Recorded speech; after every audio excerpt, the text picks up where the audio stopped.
tumeona a concerted effort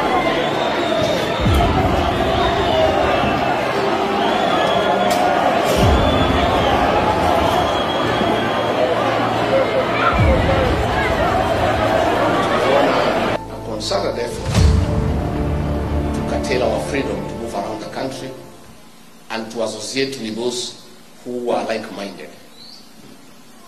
And it's very, very unfortunate.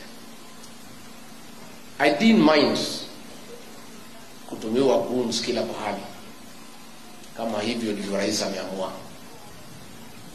If that is his modus operandi, it's okay. But sending goons ndani ya kanisa, rais, what happened to you? Ndani ya kanisa, surely hao watu ya kanisa ndio walikuombea. Sasa wewe umefika kiwango, ulinitumia goons Limuru kwa funeral wakatuangaisha, tukasema ni sawa.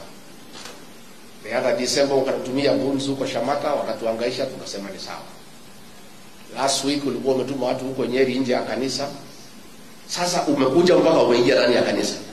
Sawa, tulikuwa tunafikiria utapanga nje ya kanisa. You have become bold. You don't care anymore that you are sending goods through the governor hapa ya Nairobi kuja kuangaisha kanisa la Kristo na kuangaisha sisi. It's okay, there's no problem. Wewe endelea kama unaona hivyo ni sawa, there's no problem.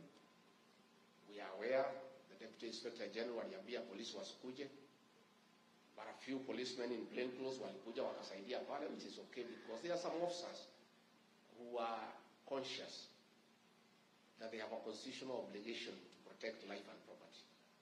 Last week tumetumia polisi kutuangaisha Naivasha, which is okay. Lakini tunashangaa kwa nini? Kwa sababu wewe umetembea hapa kwetu mlimani, hakuna mtu amekuuliza. Si ametembea? Na nikaambia watu wamkaribishe. Ona walipe, bora walipe, si ndio? So